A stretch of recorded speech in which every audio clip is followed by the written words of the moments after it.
down again. Rise up. Long time I broke the chains.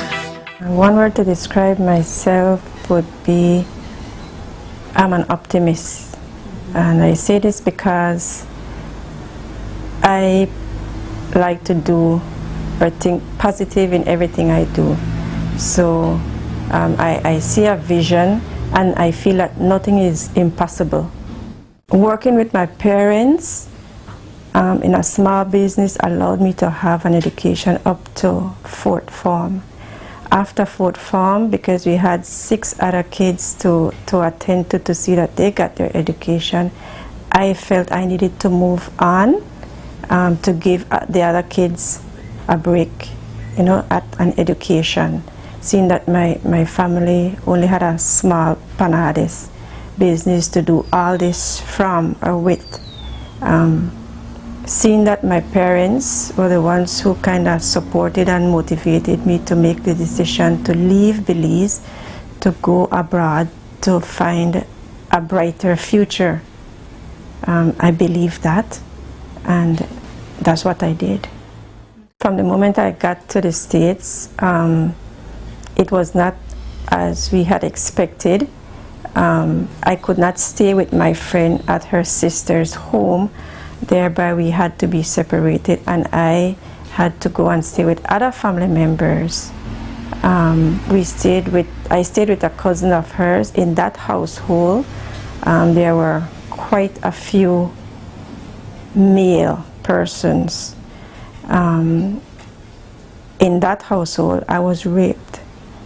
From there, seeing that I had no family members in the States, I started to seek security.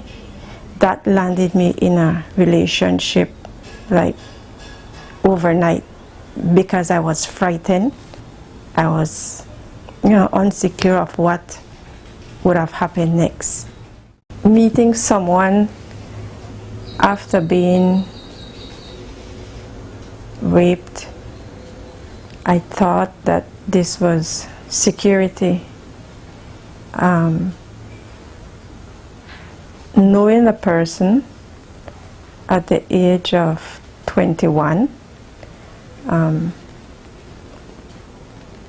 again, the relationship, I would say, based on what happened in the past and seeing a way out from being placed in maybe another home or with other family members. Having a relationship at that time would have allowed me to move away from that and start maybe something new and fresh as a way to start, you know, a new life.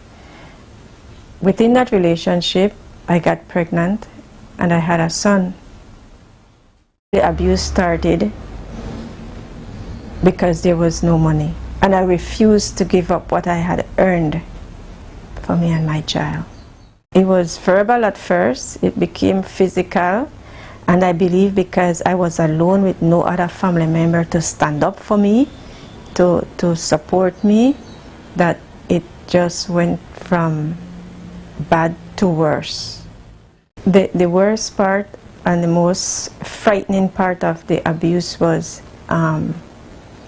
living in this person's, in my common law sister's home, and taking a shower one day, he came behind me. The water was on, so I did not hear him.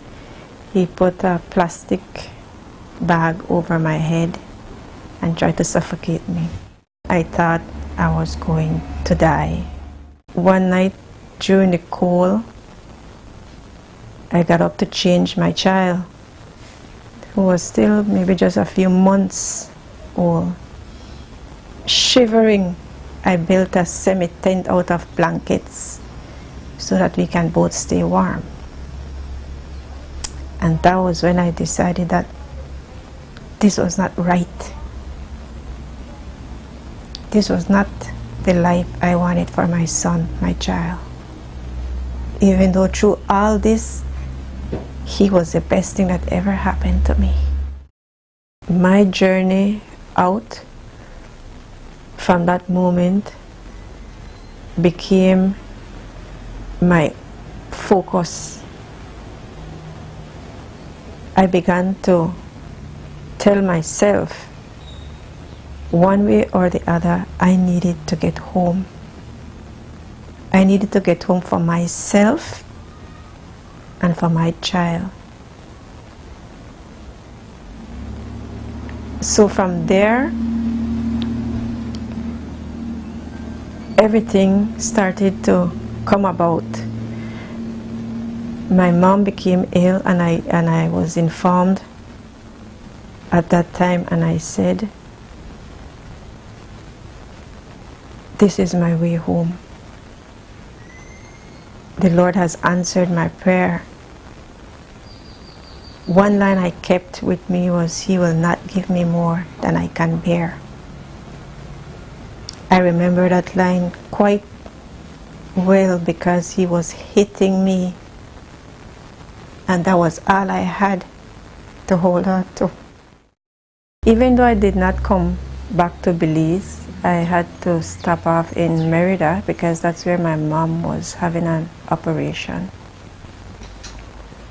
And she was very ill. It was a relief to see a family member after 5 years. It was a relief. It was a very emotional time for us because I thought I'd never see my parents again, or my brothers and sisters. And they welcomed me back, even though at some point, after all the emotions of coming home died down, I look back and I was kind of angry at my parents, you know, and growing up, because they only wanted the best for me, they steered me in this direction, and I felt a bit angry with them because now I know that I don't really have to go anywhere. You know, we can be what we want to be right here. We don't have to go to the US. We don't have to go anywhere in the world.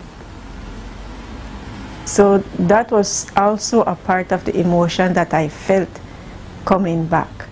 Because I had lived in an abusive situation and I've endured physical, emotional, and verbal abuse, I felt that I had to give back something because I was able to get out of it. God blessed me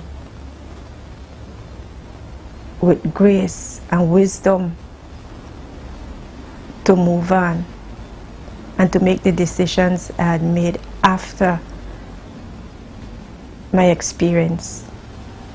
It was an urge, it was a very strong feeling that I had to do this. So I look at it now and say to myself, I am exactly where the Lord wants me to be. Rise up and don't falling down again. Rise up.